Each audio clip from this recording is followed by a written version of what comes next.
All right, it's Marcus. We have sits of the week. These are players that we are trying to avoid to start, if possible, in fantasy football or in your dynasty fantasy football rosters for week 16. We're going to start off with quarterbacks and go to running backs, wide receivers, tight ends. You get the gist of it. The first one is going to be Derek Carr. He looked great against the Patriots. I would say not great. He looked fine against the Patriots. But we are looking at T.J. Watt and the Pittsburgh defense on the road. T.J. Watt has been improving. The Pittsburgh defense has been improving. I am going to avoid Derek Carr because I feel like this is the week where you're going to see him have a horrible week. Now, he has Devontae Adams, he has Matt Collins, and Pittsburgh's defense against the pass has been kind of But I am going to try to bench. I think this is going to be a full game at Pittsburgh that Derek Carr is going to struggle on the road. That is my prediction here. Another one, Dak Prescott, and this is going to be a tough one because it's going to be very, very hard to find a replacement to go against him. If you have Dak and Kirk, it's like, well, do you start Kirk against the Giants or Dak against Philly? And I would say he's typically been decent enough at home, but Eagles' pass defense is extremely tough. And we will see how this game goes. This could be one of those Buffalo-Miami games of last week. Yeah, Miami's defense is not as good, and Buffalo's defense is pretty good. You could say decent, but both Tua and Josh Allen had good to decent performances. Josh Allen had an amazing performance, so that could end up saving it with a 2-touchdown performance, but this is a very risky play. So I want to kind of put the radar of this is risky. I actually have a matchup where I have Justin Herbert and Dak, and I'm picking Herbert over Dak. We will see if I am correct on that call or not. And so another couple players to think about, Deshaun Watson against New Orleans. New Orleans defense is meh. But Deshaun Watson has not been good. He has not played football the last 2 years and has shown because he has been very, very poor just in general. He's just been very, very poor. Another one to look at, and this has kind of been like, a little like, hey, everyone should pick up Zach Wilson. Everyone should look at Zach Wilson, and everyone needs to start Zach Wilson.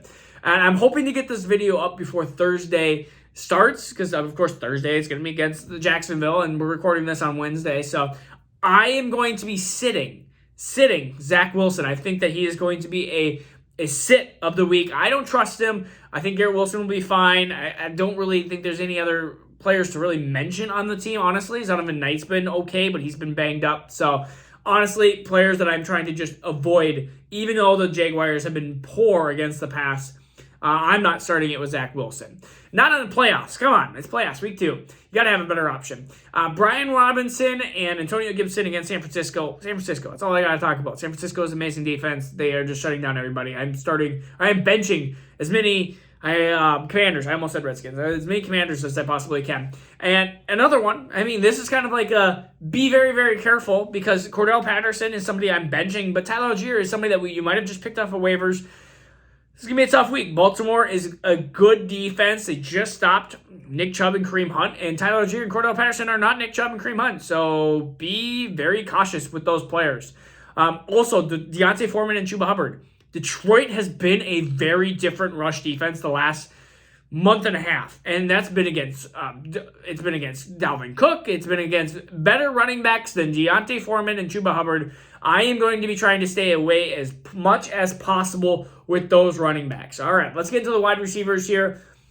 Now, this could go well for Brandon Ayuk, but really it just seems like Brock Purdy has has basically two minds. It's Christian McCaffrey, and then it's a little bit of Debo and a little bit of Kittle, and then Ayuk is kind of this forgotten man. And so it's going to be cold. I'm staying away from it if I possibly can. Another one, Mari Cooper. It's just that connection with Mari Cooper and Deshaun Watson has not happened. It's been sad because you thought that was going to happen. You thought Deshaun Watson was going to be an upgrade for Cooper. It hasn't been. And in fact, TPJ is going to be one of the starts of the week from yesterday. So think of that. Michael Pittman had a really good hyper-targeted game, but I am not believing this because Alec Pierce was 0 for 0, the ultimate donut. I am going to I think that it will be, you just don't know. Nick Foles could be really, really interesting. I have no idea. I'm just going to try to bench Michael Pittman if possible. Chris Olave popped up with a hamstring injury. Also just trying to note that I would try to bench him if possible. I'm just going to kind of quick rattle. Allen Lazard against Miami, no. Drake London against Baltimore, again, hyper-targeted, no. Not going to be a performance that you want. And Marquise Brown against Tampa Bay, another player that I am just going to be staying away from as much as possible. Tight ends. Njoku against New Orleans. The Saints remain very good against the tight end position here. Another one that I'm benching is going to be Taysom Hill. I understand that he's a quarterback half the time, but again, besides that huge pass, you're looking at somebody that probably would have had 3 points. But he had that big passing touchdown saved him. Gerald Everett against Indianapolis. I'm staying away from that. I think his usage just doesn't seem like he's going to be involved in the offense. They seem like they're going Eckler, they're going Mike Williams, Joshua Palmer a little bit in there. Keenan Allen's been getting a ton of work. Hunter Henry, who I've liked, is just all of a sudden just where's Johnny Smith just comes in and just okay, well, I don't know what happened. I don't know what happened. Why is Johnny Smith a factor now against or for the New England Patriots against Cincinnati? We'll see what happens, but I think Cincinnati will shut down that the tight end position there. Cole Kmet against Buffalo. Buffalo defense is going to be very good, very stingy. I think that you're going to have plenty of rushing by Fields and Montgomery and stuff, but I don't believe Cole Kmet as far as I can throw him, basically. We're going to go through some defenses that I think might be a little tricky. I think that the Cowboys defense is going to be a little rough against Hurts, if Hurts plays. If it's Gardner Minshew, they might get a pick or two, but I think that the Philadelphia offense is good enough to continue with Gardner Minshew, so I put caution to Cowboys. I mean, there's some really good matchups for defenses that we talked about yesterday. You also have to go back. That we talked about that there are a lot available that I think that you could pick up that might be better for Cowboys for a 1-week play.